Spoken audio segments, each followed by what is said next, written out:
Okay, there are lots and lots of ways to work this puzzle. Did anybody see any other tricks that could be used? I mean, we went through in one particular order, but not necessarily the best order. It just was one that we found. Can anybody see any other things that might have been used to solve this? To not solve it, but to discover things? Well, I used something that you used a couple of times, that each number occurs only once in each row and column. I've done a lot of Sudoku, and so I started as soon as I could use that. That's the first thing you think about if you're a Sudoku person. I started using that because I don't have to think about the math when I'm doing you want to avoid math as much as possible, right? So let me. Here's an interesting thing. Suppose I hadn't done anything yet, so the whole board is blank. You can write this down right away. How come? You can write this one down right away. You can put a 1 in there right away.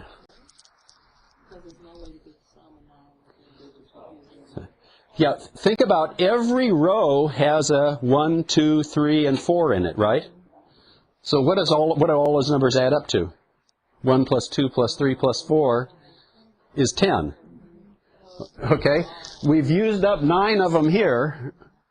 So that means there has to be a 1 left here. I mean, if this had added to 7, it's still no problem. That would have to be a 3, right? Because no matter what, if you add the 4 numbers in a row, you're going to get 10. And so if you've got 9 of them here, that has to be 1. If this happened to add up to 7, this would have to be a 3, and so forth. So that's an interesting trick.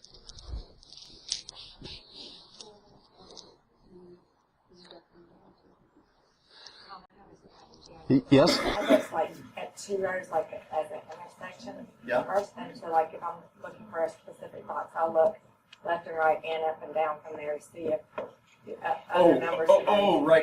Right. Yes. Yeah, so in other words, if you had a 1 and a 2 here and a 3 here, this guy can't be a 1 and a 2 because of the 1 and the 2 you've got here, and it can't be a 3 because of the 3 you've got here, and so the only possibility would be a 4. So in other words, if you had somehow figured out this one, and this one, then this has to be a 4, because you get elimination of possibilities not only in a column, but also in a row. Okay? Yeah? I think it's worth pointing out that you don't want to guess on these. At least, that's my understanding. Well, definitely if you're using a pen, you probably... with a pencil, maybe it isn't so bad. I mean, I confess on some puzzles where I really get stuck, this or Sudoku, I put a little pencil thing in and put a dot on it and then see what happens. Yeah, I shouldn't have confessed that, but... Actually, guessing is pretty good. For my middle school students, we do a few of these, and when they guess, sometimes they know it has to be 1 or 2 numbers, and they're stuck everywhere else. I'm like, all right, well, let's try the one number, and they start putting, like you said, little dots by the ones they're trying, and they realize, wait, I can't do this. Yeah. Eventually, they either get stuck, and they get stuck, they know it has to go back, okay, it has to be another number. Yeah. So it is a strategy they use now. It's not our number 1 strategy, but it's something like... And it's sometimes a strategy that you, well, I mean, at least that I have to use if I've used up all my others and I'm really stuck. I use a 3 in the second column, third row. Second column, yeah? That one, because I knew that in the top 2 left, I had to have a 3 and a 4, and in the 2 to the right of it had to be a 4 and a 1. So knowing those, and knowing that to get a +6, I either had to do 3, 2, 1, or 1, 1, or I don't know. I think I ruled out everything. Yeah, that's good for 1. More straightforward way to say what you're just saying, which is the 7 and the 6 have to add up to 13, but we have 10 in the leftmost column. Josh is basically saying we can use that same trick we used to get this 1 in a sense. We know this adds to 10. You've got 7 of them up here already. That means there have to be 3 here somehow, and that means that's 3 of the 6 means there has to be a 3 here. So that's the same idea. Here's an interesting thing, though. Using the same idea, can you, again, starting with a blank thing, suppose you didn't have any information at all, I claim you can figure out that this is a 2. It's a slightly more complicated thing, but it's based on that same idea. Because you got 1 there, the 2 and 3 have to go both. Nothing else is on the board. Oh, okay.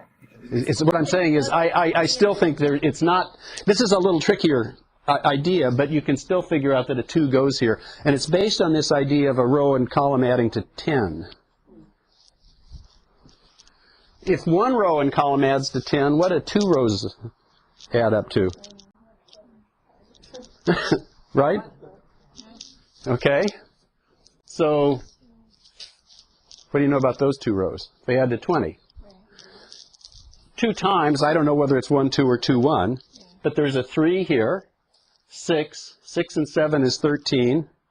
There have to be 7 here out of the 9. Okay, it's just a slightly, this is not necessarily the first thing that a beginner would use, but do you see that it's using that same idea? Let me go over it again. We know every row and every column adds to 10, so if you have 2 rows or 2 columns, that has to add to 20. So I know, in particular, these 2 rows have to have a total number of numbers that add up to 20. And I happen to know that 2 times was going to be a 2 and a 1, so I know there's going to be a total of 3 used here. There's 3 here for sure, that's 6. I don't know what numbers go in here, but there's 7 more. So 6 and 7 is 13. That's taken care of down to here. And so these 2 have to make it up to 20, so there have to be 7 in here, and 9 total means there's a 2 in here. Okay?